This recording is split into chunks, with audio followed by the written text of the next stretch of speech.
जय माता दी। आप सभी पर माँ भगवती की कृपा बनी रहे। आज आषाढ़ गुप्त नवरात्रि का चौथा दिन है। आज माँ कुष्मांडा और महाविद्या माँ भुवनेश्वरी की पूजा की जाती है।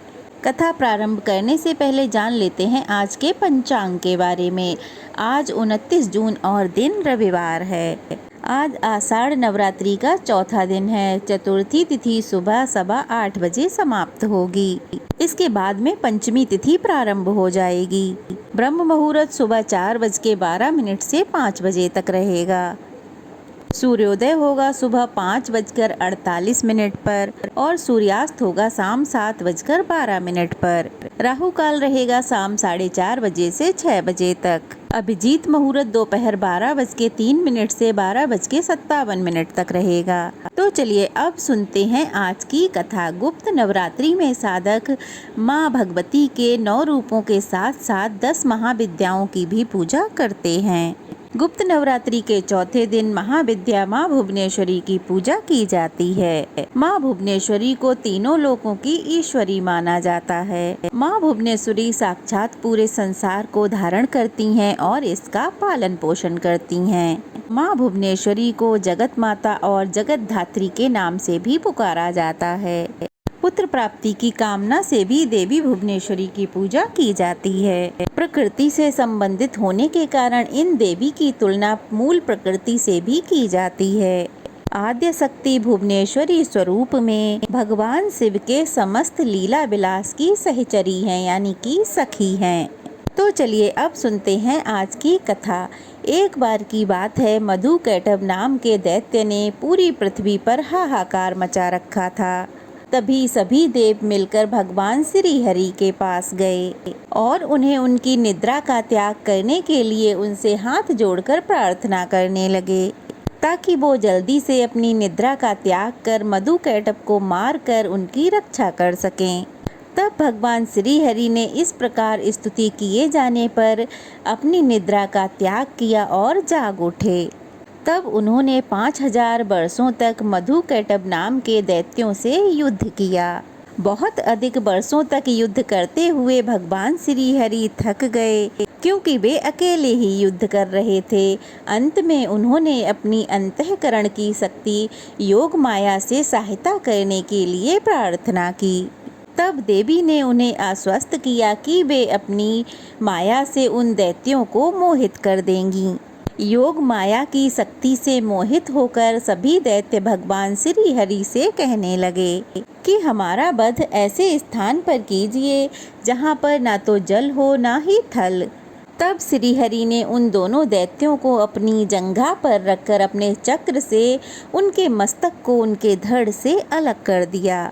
इस प्रकार मधु कैटभ का वध किया, परंतु वे केवल निमित्त मात्र ही थे। इसके बाद श्री ब्रह्मा जी, विष्णु जी और महेश जी ने योग माया की स्तुति की, जिससे प्रसन्न होकर आदि शक्ति ने ब्रह्मा जी को सृजन, विष्णु जी को पालन और शंकर जी को संहार करने के काम में चुन लिया। ब्रह्मा जी ने देवी से अनुरोध किया कि अभी तो चारों ओर केवल जल ही जल फैला हुआ है। पंच तत्व, गुण, तन मात्राएं तथा इंद्रियां कुछ भी व्याप्त नहीं हैं और आप तीनों देव भी शक्तिहीन हैं। तब देवी ने मुस्कुराते हुए उस स्थान पर एक सुंदर विमान को प्रस्तुत किया और तीनों देवताओं को अद्भुत विमान पर बिठाकर अद्भुत चमत्कार देखने को आदेश दिया। तीनों देवों के उस विमान पर बैठने के पश्चात देवी का वह विमान आकाश में उड़ने लगा। वह विमान मन की गति से उड़कर एक अद्भुत स्थान पर पहुंच गया। यह स्थान असल में रत्नों का द्वीप था, जिसके चारों ओर रत्नों का सागर और मनमोहक आकर्षक जंगल थे। जैसे ही त्रिदेव रथ के बाहर उतरे, वह स्त्री स्वरूप में बदल गया।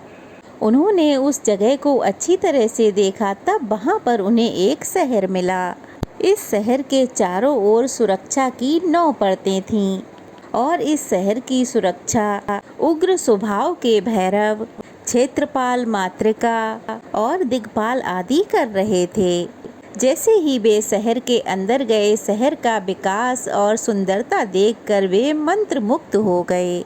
आखिरकार वे शहर के अंदर स्थित एक मुख्य राजमहल में जा पहुँचे, जिसका नाम चिंतामणि गृह था और जिसकी सुरक्षा योगिनियाँ कर रही थीं। इस शहर का नाम श्रीपुर था। देवी भुवनेश्वरी की राजधानी, जो कि मणिद्वीप की रानी थी। जैसे ही त्रिदेव महल के अंदर पहुँचे, उन्हें देवी भुवनेश्वरी के दर्शन हुए। उनकी छटा लाल रंग की थी और उनकी 3 आँखें थीं। उनके 4 हाथ थे और उन्होंने लाल रंग के आभूषण धारण कर रखे थे। उनके शरीर पर लाल चंदन का लेप लगा हुआ था और उन्होंने लाल चंदन की माला धारण कर रखी थी। बाएं हाथ में उन्होंने अंकुश और पास पकड़ा था और दाहिने हाथ से वो अभय और वरदान देने की मुद्रा में थीं। उनका मुकुट अर्धचंद्र रूपी मणि से सुसज्जित था। यह सब देखने के पश्चात भगवान श्री हरि ने अपने अनुभव से भगवान शंकर जी और ब्रह्मा जी से कहा, ये साक्षात देवी जगदम्बा महामाया हैं और इसके साथ साथ ये देवी हम तीनों और संपूर्ण चराचर जगत की माता हैं। इसके पश्चात तीनों देव भगवती भुवनेश्वरी की स्तुति करने के लिए उनके चरणों के निकट गए। तब तीनों देवों ने देवी भुवनेश्वरी के नखों में संपूर्ण जगत को देखा। यह सब देखने के बाद तीनों देव समझ गए कि यही देवी संपूर्ण ब्रह्मांड की जननी है। माँ भुवनेश्वरी की पूजा पुत्र प्राप्ति के लिए भी विशेष फलदायी होती है। साथ ही इनकी पूजा करते समय सफेद रंग की मिठाइयों का भोग माँ को अर्पित करना चाहिए। माँ भुवनेश्वरी को आदि शक्ति और मूल प्रकृति भी कहा गया है। भुवनेश्वरी देवी ही शताक्षी और शाकुंभरी नाम से प्रसिद्ध हुई। कहते हैं कि इन्होंने ही दुर्गमासुर का वध भी किया था। इन्हें काल की जन्मदात्री भी कहते हैं।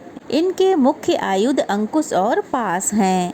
जय माता दी। ये थी आज की कथा। कैसी लगी कमेंट बॉक्स में बताइएगा। अच्छी लगी हो तो वीडियो को लाइक करके शेयर करें और अगर नए हैं तो प्लीज़ चैनल को सब्सक्राइब करें। जय माता दी। माँ भुवनेश्वरी की कृपा सदा सर्वदा आप सब पर यूं ही बनी रहे, बरसती रहे।